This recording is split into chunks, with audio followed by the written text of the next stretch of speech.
19वां बाब। पौलुस इफसुस में।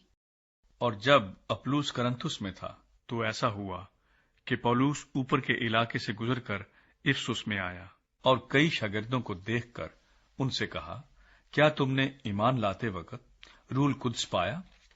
उन्होंने उससे कहा कि हमने तो सुना भी नहीं कि रूह कुद्स नाजिल हुआ है। उसने कहा, बस तुमने किसका बपतिस्मा लिया? उन्होंने कहा, यूहन्ना का बपतिस्मा। पौलुस ने कहा, यूहन्ना ने लोगों को यह कहकर तौबा का बपतिस्मा दिया कि जो मेरे पीछे आने वाला है उस पर यानी यीशु पर ईमान लाना। उन्होंने ये सुनकर खुदावंद यीशु के नाम का बपतिस्मा लिया। जब पौलुस ने उन पर हाथ रखे तो रूह कुद्स उन पर नाजिल हुआ और वो तरह तरह की ज़बानें बोलने और नबूवत करने लगे। और वो सब तखमीनन 12 आदमी थे। फिर वो इबादत खाने में जाकर 3 महीने तक दलेरी से बोलता और खुदा की बादशाही की बाबत बहस करता और लोगों को कायल करता रहा। लेकिन जब बाज सख्त दिल और नाफरमान हो गए, बल्कि लोगों के सामने इस तरीक को बुरा कहने लगे, तो उसने उनसे किनारा करके शागिर्दों को अलग कर लिया और हर रोज तुरनुस के मदरसे में बहस किया करता था। 2 बरस तक यही होता रहा, यहां तक कि आसिया के रहने वालों, क्या यहूदी क्या यूनानी, सब ने खुदावंद का कलाम सुना। सिक्वा के बेटे। और खुदा पौलुस के हाथों से खास खास मोजज़े दिखाता था, यहां तक कि रुमाल और पटके उसके बदन से छुआ कर बीमारों पर डाले जाते थे और उनकी बीमारियां जाती रहती थीं और बुरी रूहें उनमें से निकल जाती थीं। मगर बाज यहूदियों ने, जो झाड़ फूंक करते फिरते थे, ये इख्तियार किया कि जिनमें बुरी रूहें हों उन पर खुदावंद यीशु का नाम ये कहकर फूकें कि जिस यीशु की पौलुस मनादी करता है, मैं तुमको उसी की कसम देता हूं। और सिकवा यहूदी सरदार काहिन के 7 बेटे ऐसा किया करते थे।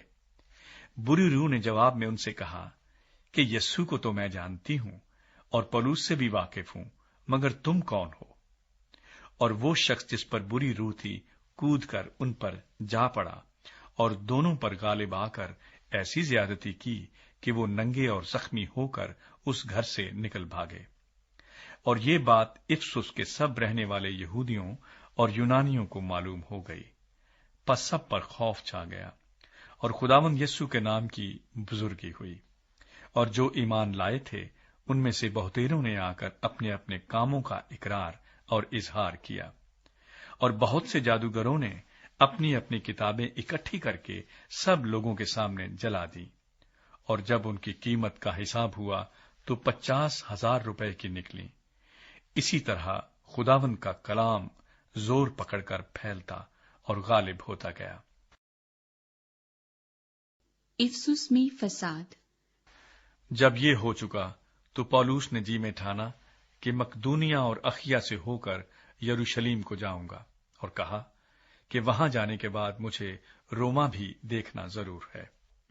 बस अपने खिदमत गुजारों में से 2 शख्स यानी तिमोथियस और इरास्तुस को मकदूनिया में भेजकर आप कुछ अरसा आसिया में रहा। उस वक्त इस तरीक की बाबत बड़ा फसाद उठा, क्योंकि दिमित्रियुस नाम एक सुनार था जो अर्तिमस के रू पहले मंदिर बनवा कर उस पेशा वालों को बहुत काम दिलवा देता था। उसने उनको और उनके मुतालिक और पेशा वालों को जमा करके कहा, ऐ लोगो, तुम जानते हो कि हमारी आसूदगी इसी काम की बदौलत है, और तुम देखते और सुनते हो कि सिर्फ इफसुस ही में नहीं बल्कि तकरीबन तमाम आसिया में इस पौलुस ने बहुत से लोगों को ये कहकर कायल और गुमराह कर दिया है कि जो हाथ के बनाए हुए हैं वो खुदा नहीं है। बस सिर्फ यही खतरा नहीं कि हमारा पेशा बेकदर हो जाएगा, बल्कि बड़ी देवी अर्तिमस का मंदिर भी नाचीज हो जाएगा, और जिसे तमाम आसिया और सारी दुनिया पूजती है, खुद उसकी भी अजमत जाती रहेगी। वो ये सुनकर कहर से भर गए और चिल्ला चिल्ला कर कहने लगे कि इफसियों की अर्तिमस बड़ी है। और तमाम शहर में हलचल पड़ गई, और लोगों ने गेयोस और अरिस्तर्खुस मकदूनिया वालों को जो पौलुस के हम सफर थे पकड़ लिया और एक दिल होकर तमाशागाह को दौड़े।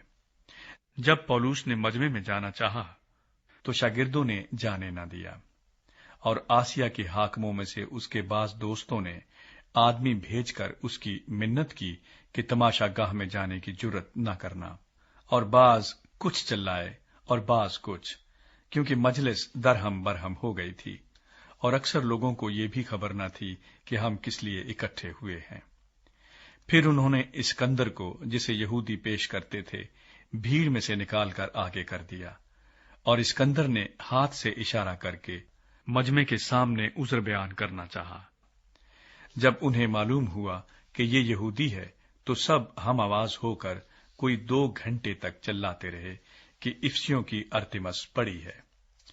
फिर शहर के महर्र ने लोगों को ठंडा करके कहा, ए इफिसियो, कौन सा आदमी नहीं जानता कि इफिसियों का शहर बड़ी देवी अर्तिमस के मंदिर और उस मूरत का मुहाफिज है जो ज़्यूस की तरफ से गिरी थी। बस जब कोई इन बातों के खिलाफ नहीं कह सकता, तो वाजिब है कि तुम इत्मीनान से रहो और बेसोचे कुछ न करो, क्योंकि ये लोग जिनको तुम यहां लाए हो न मंदिर को लूटने वाले हैं, न हमारी देवी की बदगोई करने वाले। बस अगर दिमित्रियुस और उसके हम पेशा किसी पर दावा रखते हों तो अदालत खुली है और सूबेदार मौजूद हैं, एक दूसरे पर नालिश करें। और अगर तुम किसी और अमर की तहकीकात चाहते हो तो बाज़ाब्ता मजलिस में फैसला होगा, क्योंकि आज के बलवे के सबब से हमें अपने ऊपर नालिश होने का अंदेशा है, इसलिए कि इसकी कोई वजह नहीं है, और इस सूरत में हम इस हंगामे की जवाबदही न कर सकेंगे। ये कहकर उसने मजलिस को बर्खास्त किया।